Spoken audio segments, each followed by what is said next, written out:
Özbek, Türkmen, Uygur, Tatar, Azer bir boydur. Kara, Kalpak, Kırgız, Kazak bunlar bir soydur.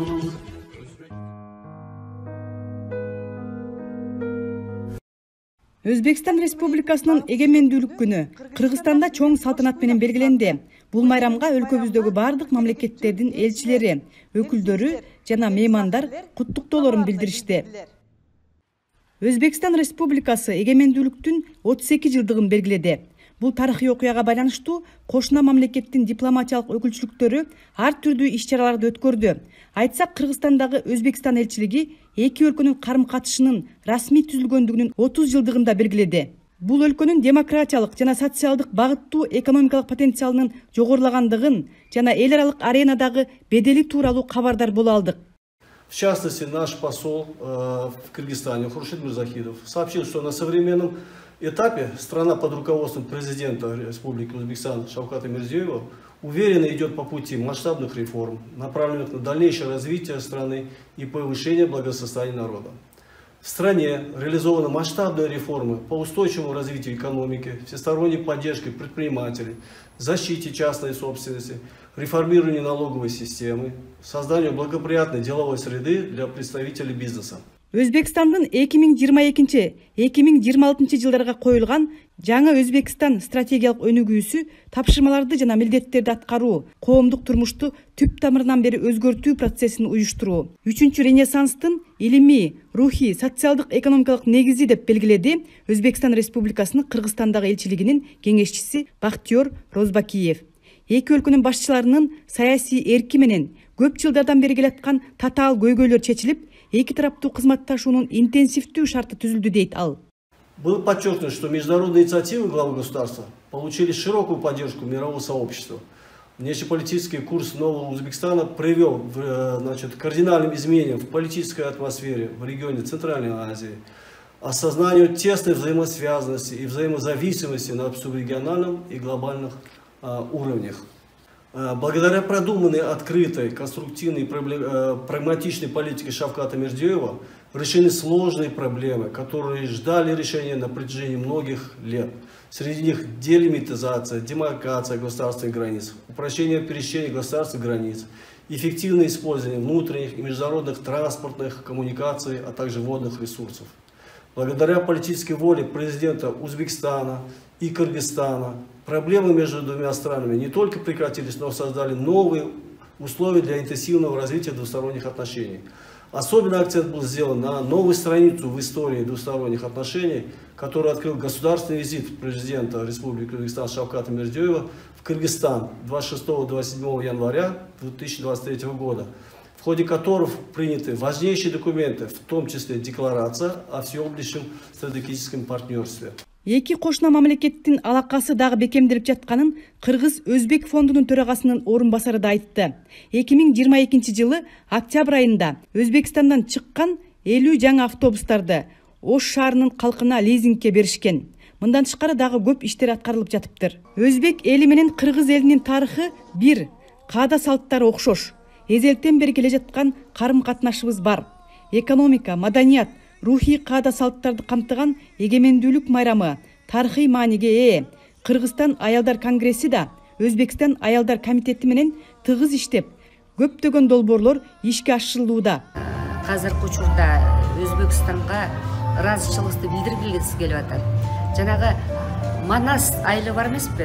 Өзбекстанда 45 күндө президент Мирзиёев 45 күндө ошол Манас айылынын эл аралык стандартка ылайык кылып айыл жасаганда, ошол жерден келген биздин Кыргызстан аялдар конгрессинин ардактуу мүчөлөрү ошол жерде жашаган кыргыз айымдар айтып атат: биз президент Мирзиёевге аябай ыраазыбыз депчи. Азыркы учурда биздин элчи Хуршид Мирзахамидович дагы аябай көп иштерди кылып атат. Эки мамлекеттин өз ара соода жүгүртүүсүнүн көлөмү 2022 жылы 1,5 миллиард долларга чейин барган. Жакын аралыкта муну 2 миллиардка чыгаруу мерчемделүүдө. Бул план белгилүү бир даражада Кытай, Кыргызстан, Өзбекстан темир жолунун курулушу ишке ашырылышында толук аткарылат. Мындан сырткары алдыда автомобиль куруу, текстиль, энергетика, электротехника, туризм тармагында өз ара долбоорлорду ишке ашыруу турат. Маданий гуманитардык жана илим билим берүү мамилелеринин да өсүүсү каралган. Өзбекстан Республикасынын көз карандысыздыгына 32 жыл. 1991 жылдан баштап бул күнгө чейин эки өлкөнүн карым-катыш кызматташтыгы уланып келет жана натыйжалуу иштер жүрүп жатат. В турецком городе Байбурт, находящегося на северо-востоке страны, состоялся 25-й международный фестиваль культуры и искусства Деде Коркут, в рамках которого прошли различные массовые мероприятия. Праздники начались с посещения мавзолея Деде Коркута в деревне Масат в Байбурте. Губернатор Алихамза Пехливан, депутат турецкого парламента Фетани Баттал, мэр Хукму Пекмесчи, командир гарнизона, танкист, полковник Давуд Балебаша, ректор Байбуртского университета, доктор Сельчук Джошкун, представители политических партий, руководители ассоциаций, представляющих город в разных провинциях, народные танцевальные коллективы из разных стран и провинций, а также специально приглашенные гости, ученые, историки и журналисты из Кыргызстана, Казахстана, Азербайджана, Узбекистана, Турции и приглашенные гости посетили могилу Деде Коркут и прочитали молитву. Уважаемые телезрители, сейчас мы находимся в могиле Деде Коркут. Мы полностью передачи посвящали сегодняшней Деде Коркуту. Şu anda Türklerin ortak atası Dede Korkut'un kabrinin önündeyiz, türbesinin önündeyiz. Мэр города Байбурт Хукму Пекмесчи заявил, что они рады принять гостей из разных городов турецкого мира и страны. Он заявил, мы пытаемся передать культурное наследие, оставленное Деде Коркут, следуя по его стопам. Муниципалитет Байбурт, губернаторство Байбурт и все наши институты рады реализовать эту прекрасную организацию, сказал он. Türk dünyasının muhtelif bölgelerinden şehrimize misafir olarak gelen bütün konuklara Bayburt adına hoş geldiniz diyorum. Teşekkür ediyorum. Депутат Фетани Баттал заявил, что они несут ответственность за передачу национальной осведомленности новым поколениям и сказал: «Мы чувствуем ответственность за поддержание высокой национальной осведомленности и передачу динамики нашей культуры новым поколениям в рамках фестивалей Деде Коркут. В этом отношении мэр Байбурта и губернатор Байбурта каждый год эти праздники повторяют, чтобы углубить наше понимание и способствовать сохранению наших горизонтов на будущее», сказал он. 25. Uluslararası Dede Korkut Kültür ve Sanat Şöleni'nin bugün başlangıcını yapıyoruz. В интервью передачи «Мосдружбы» на телеканале «Пирамида» губернатор Байбурта Алихамза Пехливан сказал, что Деде Коркут является общей ценностью всего человечества. Далее он отметил, у Деде Коркута есть общая ценность и послание турецкого мира и всего человечества. У них есть сообщения, которые охватывают как нашу веру, так и культурные ценности. Произведения Деде Коркут призывают к единству. Общее наследие тюркского мира Деде Коркут, эпические сказания и музыка, как многонациональное произведение, было представлено в список культурного наследия ЮНЕСКО от Турции и был включен как 17-й элемент. Деде Коркут, эпические сказания и музыка, как многонациональное произведение, было подготовлено в модераторстве Казахстана и с участием Азербайджана и Турции. Деде Коркут сотни лет является носителем общего культурного наследия тюркского мира, сформировавшейся вокруг легенд, сказок и музыкальной традиции, и продолжает жить по всей стране, в том числе на северо-востоке Турции. Культура Деде Коркут, состоящая из таких ценностей, как легенды, сказки и музыка, передаваемые из поколения в другое поколение, с одного языка на другой, сохраняет жизнеспособность культурной памяти Турции. Это способствует укреплению культурной связи между прошлым и настоящим, продолжению культурной преемственности чувством принадлежности и самобытности. Наследие ДД Коркут, чье накопление и ценности переходят границы, чрезвычайно важно как объединяющий элемент в тюркоязычных странах.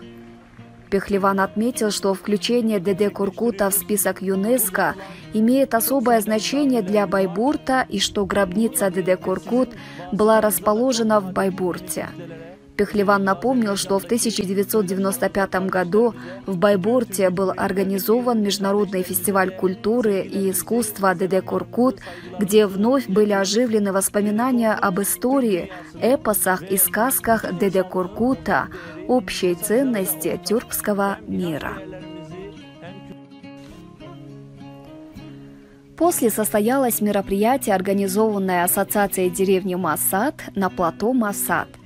Здесь после вручения наград состоялась концертная программа с участием турецких, азербайджанских и грузинских коллективов, были представлены народные танцы, а также различные угощения национальной кухни Байбурта. Уважаемые друзья, после официального открытия мероприятия состоялся большой концерт с участием Грузии, Азербайджана, Турции и разных стран, который состоялся в горах Байбурта.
25-й международный фестиваль культуры и искусства мудрого предка турецкого мира Деде Коркут продолжился в культурном центре поэта Зихни. После государственного гимна были сделаны вступительные и протокольные речи. Ученые из Азербайджана, Казахстана, Кыргызстана, Туркменской Сахра, Гагаус, Ере, Тракия, Узбекистана, Грузии, Туркменистана и других стран выступили с докладами о Деде Коркуте. Было отмечено, что Международный фестиваль культуры и искусства Деде Коркут стал одним из важных культурных событий Байбурта и всего турецкого мира. В рамках Международного фестиваля культуры и искусства Деде Коркут прошли различные культурные и художественные мероприятия.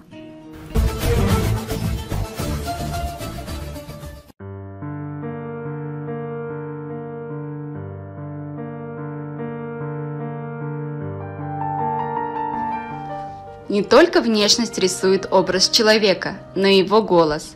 Наша жизнь во многом зависит от голоса. Он является инструментом самовыражения, залогом успешной коммуникации и показателем личностного роста. Осман Татамиров – замечательный бархатный баритон, ведущий солист Государственного академического театра оперы и балета имени Абая, имеет огромный репертуар песен на русском, казахском, английском и итальянском языках. Ничто не предвещало моей творческой вообще судьбы. Родился я в обычной семье в городе Чимкент, на тот момент, сейчас он называется Шымкент. В городе Чимкент родился в многодетной семье, у нас было 5 сыновей в семье. Учился в обычной советской школе, школа номер 40 имени героев Краснодона. Вот так вот. И потом где-то в классе 9 меня, как и многих, наверное, юношей в то время, в таком возрасте, как бы потянуло на гитару, петь песни под гитару. Вот во дворе мы уже собирались, юноши, девушки присутствовали, девочки, одноклассницы, может быть. И мы все, причем не я один, мы как будто все ребята, многие одноклассники начали пробовать на гитаре петь. Ну и у меня как-то это дело пошло дальше. Начало проявляться. Ну вот никто как бы меня и не замечал. Я вот учился в школе, а потом и вот такой, можно так сказать, в школе уже мы начали на концертах с друзьями выступать, просто под гитару петь. Абсолютно никаких у меня там сверхъестественных музыкальных способностей я еще, может быть, не проявлял. Вот так вот. Но потом в дальнейшем уже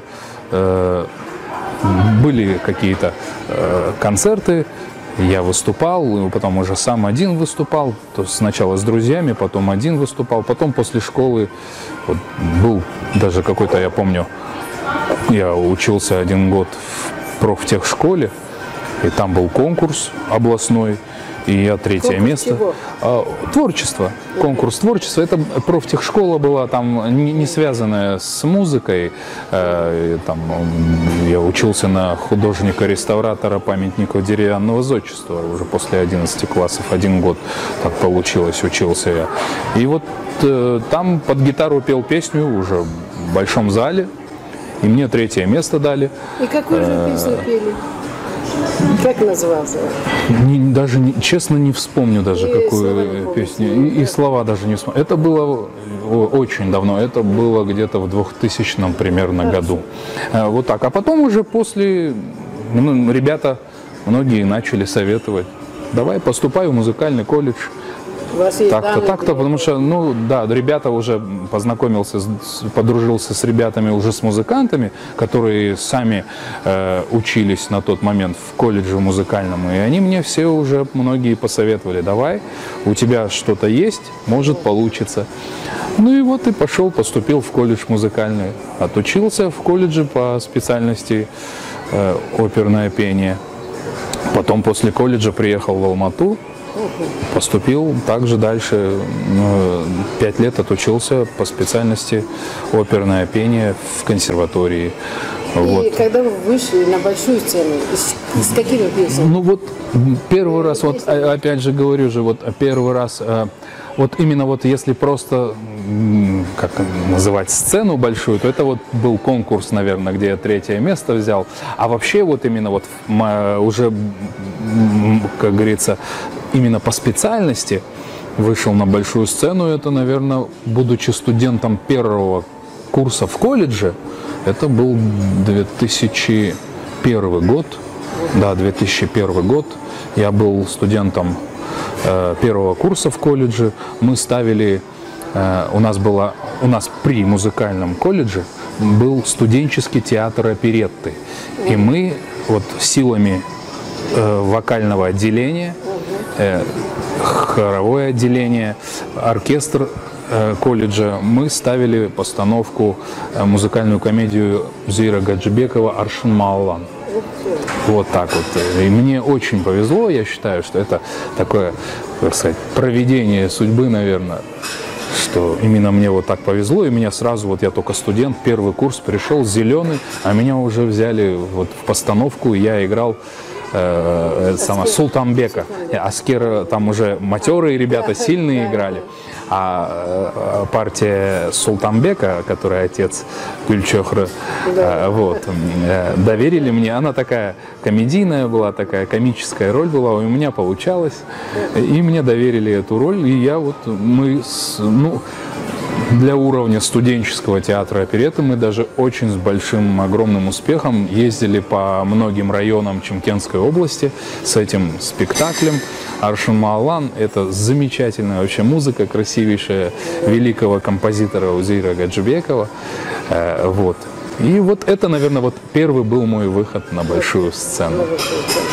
А скажите, это так получилось, петь, я поняла, да? Или это ваше призвание было? Или все-таки у вас призвание что было? Нет, у меня я был обычным школьником в школе. Ничем... Хотели быть космонавтом, как многие мальчики тем были. Вот. Не могу я вам сказать, кем я хотел быть. Ни о чем таком не мечтал. Просто был обычным ребенком. Играл в футбол также со всеми во дворе. Увлекались мы, там, я не знаю, какие-то у нас увлечения были, наверное, мы шахматы с ребятами играли, увлекались, наверное, фантастикой научной, вот так вот. А потом вот как бы вырвалось это наружу, можно так сказать. В каких еще больших сценах, где вы пели? Ну, потом уже, конечно, со временем вообще выступления по ходу учебы в колледже и потом затем в консерватории. И вот в колледже, например, у нас и продолжались другие постановки хорошие, большие. И также мы выступали в разных концертах и в конкурсах участвовал я. Потом, закончив консерваторию, я сразу после консерватории пошел в театр оперный «Гатоп имени Абая», Алматинский театр оперный. Меня приняли в стажерскую группу, и уже там непосредственно по специальности, как профессиональный исполнитель, я стал уже работать в театре. Первый мой спектакль был Гаэтана Доницетти «Любовный напиток». Я там исполнил партию Белькоры. Вот так. Ну и вот так потом уже были постановки разные, поездки, гастроли и во многих странах. И были выступления и в Берлине, и в Вене. Берлин, Германия, Вена, вот Австрия, Париж, Франция, Рим, Италия, Греция, Дубай, Москва, Минск, Белоруссия, Китай, у нас было турне по Китаю. В общем, выступали перед многими народами. Помимо оперных и классических произведений, также исполняет песни из репертуара Антонова, Хиль и Магомаева. Перед многими людьми. Что у вас было в репертуаре? Что в репертуаре, ну, на концерты мы исполняли такие, как говорится, популярные классические арии, будь то куплеты Эскамилио, ария Фигаро Россини, куплеты Эскамилио Бизе из оперы «Кармен». Вот казахские народные песни пели. Вот. А непосредственно уже работая в театре, у меня уже был потихоньку набирал я репертуар классического оперного певца. Это и вот первый спектакль мой «Белькоре» Доницетти. Потом и вот пел я и Штрауса «Летучая мышь», партию Орловского исполнял, и Фалька исполнял, там, например, Вагнер, Вольфрам, Верди, несколько опер исполнял, будь то в «Риголетто» участвовал, пел Рената в «Бал-маскараде». Ну, в общем, много классических таких вот популярных опер. Да, и до сих пор продолжаю, работаю над репертуаром потихонечку. Вот недавно у нас была премьера. Осман, я вас перерву, пожалуйста, чтобы зрителям не было скучно. Я думаю, что вы попробуйте немножко для наших зрителей, чтобы они послушали ваш голос. Такая старинная итальянская есть ария, барочная, называется «Come raggio di sol». Come raggio di sol mite sereno, come raggio di sol mite sereno, sopra placidi flutti si riposa, mentre del mare nel profondo seno sta la tempesta a sposa.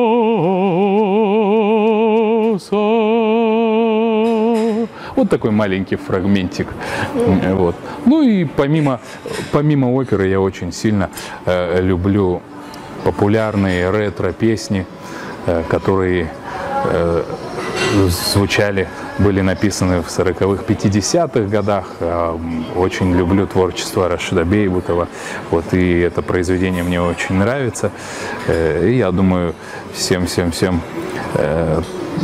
тоже любят. Да, и, да, вот поколение ваше, я думаю, им будет приятно услышать эти строки. Воды Арыка бегут, как живые, переливая, журча и звеня. Возле Арыка я помню впервые глянули эти глаза на меня. В небе блещут звезды золотые, ярче звезд очей твоих краса. Только у любимой могут быть такие необыкновенные глаза. Только у любимой могут быть такие необыкновенные глаза. Вот такая прекрасная песня. Вы еще как-то напоминаете, что вы еще на казахском пели? Да, конечно, мы работаем в оперном театре. Я работаю в Казахстане обязательно, мы поем казахские оперы. И тем более у нас, вот я хочу, наверное, пару строк спою произведения великого композитора казахского Абая Кунанбаева. Тем более наш театр носит имя этого великого человека. И я думаю, эти строки очень-очень всем известны, не только в Казахстане, а во всем мире. Это одно из величайших произведений. Песня называется «Көзің қарасы». Көзімнің қарасы, көңілімнің санасы, бітпейді іштегі ғашықтың шарасы, бітпейді іштегі ғашықтың шарасы. Вот такие маленький отрывочек из этого произведения. Схожесть их голосов позволила Усману иметь второе сценическое имя Магомаев. Осман благородный, артистичный, харизматичный певец. Осман Татамиров, лауреат фонда первого президента Казахстана. Он любимец любой публики, и взрослых ценителей оперы, и молодых людей с тонким музыкальным вкусом. Вернемся к вашей семье. Я, насколько поняла, у вас интернациональность. Да, у меня мама русская, отец турок, ахска. У вас 5 братьев, скажите. Да, нас 5 братьев в семье. А чем они занимаются? Они, работают кроме... Нет, абсолютно. И в моей семье родители тоже не музыкальные. Я не знаю, каким образом. Мама говорила, что просто любила петь, когда еще до того, как я родился. Вот вы так слышали, вот. наверное, маму. Да, но я, если честно, может быть, услышал, если и слышал, то, наверное, в утробе матери. Да. Я не знаю, вот так вот, чтобы кто-то пел прямо явно, вот у нас такого не было никогда. Как-то оно само родилось. Наверное, видимо, когда был в утробе матери, мать пела, наверное, и как-то оно передалось, как-то вот так вот. А братья мои, они все занимаются абсолютно не связанными с музыкой делами. Кто бизнес, кто чем, вот так вот. А вот, может быть, некорректный вопрос, конечно, но все-таки мама русская, а детей воспитывает мама. Нет. У вас на русском языке есть, о чем поете нет, вы? В семье, в принципе, мои братья все говорят на моем языке. Я вот плохо говорю, потому что на турецком. Все, воспитывали, может быть, мне кажется, нас воспитывали у нас так, по-советски, вот так вот, в таком советском духе. Да, и мы жили в городе.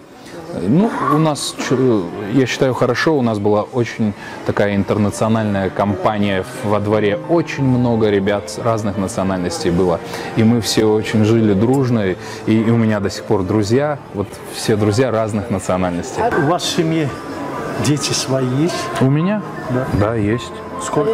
3. Они по стопам отца идут или как? Пока они просто дети. Мы пока детей? 3 детей. Девочки, мальчики, у вас как? Дочь, сын, дочь. Когда вы поете, они внимательно слушают или просто нет, так? Это отец поет? Нет, они слушают, и они сами тоже со мной поют. Я им под гитару играю, они поют. Мы иногда так. Семейный ансамбль? Да, можно, нет, ансамбль это будет высоко сказано. Это просто так вот, мы балуемся дома, и они так иногда поют, я им подыгрываю. Но я пока детей, мы пока, не втягиваем, не заставляем что-то делать. Они пока, они выберут, придут. Если это есть в душе, внутри, это прорвется наружу, я думаю, обязательно. Ничего вроде, музыкальность какая-то там, чувство ритма, чувство интонации, слух, все есть вроде вот так. Но я их пока... Они маленькие, вот дочка у меня старшая в 3 класс пойдет только, сын средний, он в школу только в 1 класс пойдет, а младшая еще совсем маленькая, ей 3 годика всего буквально будет. Кстати, вот знаете, у нас программа, называется «Мосдружба». Как вы оцениваете вот такие качества, как дружба? Вот, допустим, как люди должны дружить в самом деле? Дружба – это очень важное, очень важное качество, наверное, у людей, и оно должно быть у людей, потому что, я думаю, человеку, если у него нет друзей, это тяжело.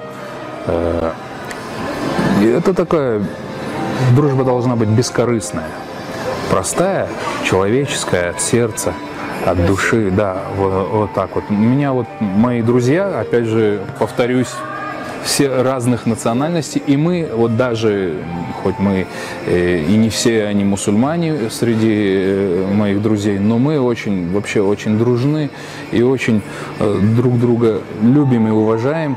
И уважаем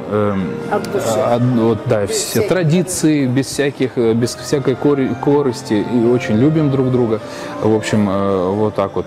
И я знаю, что мои друзья всегда рядом со мной, даже будучи в других городах далеко, но они здесь, в сердце моем, всегда рядом, и они всегда придут на помощь. А вот в будущем ваши проекты есть какой-то в связи с вашей деятельностью, с вашим пением, скажем? В будущем, ближайший проект, Мечта мечта на меня. У меня мечта вообще относительно всей планеты, всего мира, чтобы было добро на Земле. Просто чтобы было добро. Чтобы все было по правде и чтобы были только добрые дела на планете.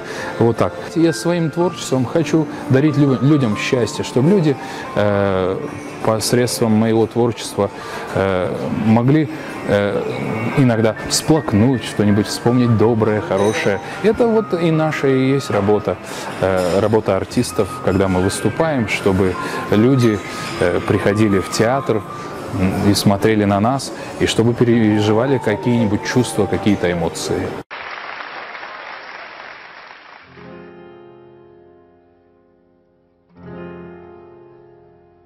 По проселочной дороге шел я молча, и была она пуста и длинна. Только грянули гармошки, что есть мочи, и руками развела тишина.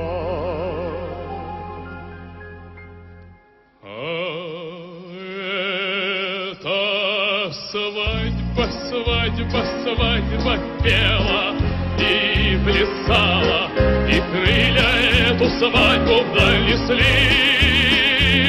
Широко этой свадьбе было места мало, и неба было мало, и земли. Широко этой свадьбе было места мало, и неба было мало, и земли.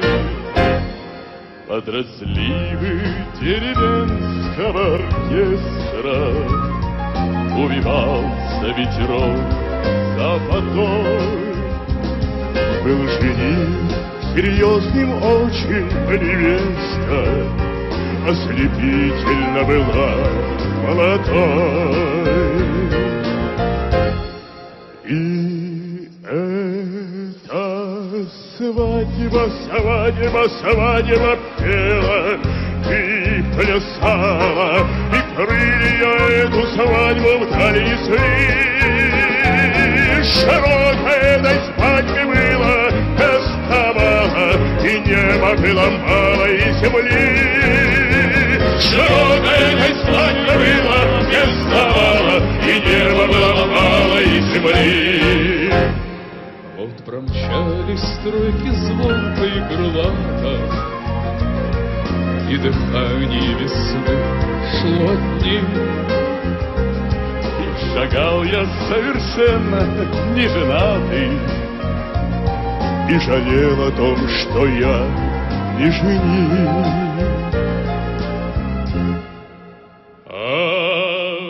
Где-то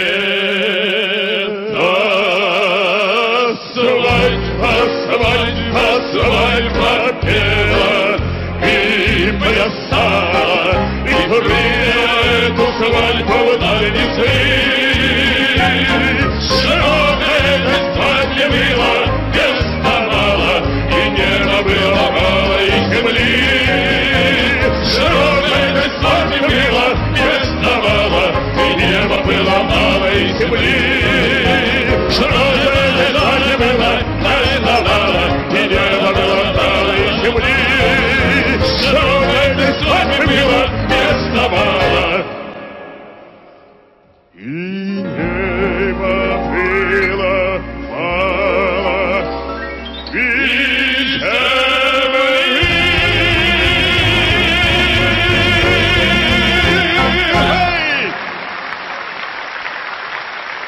Отчаянные женихи Искандер Абжанов, Игорь Благодарный и Олег Татамиров.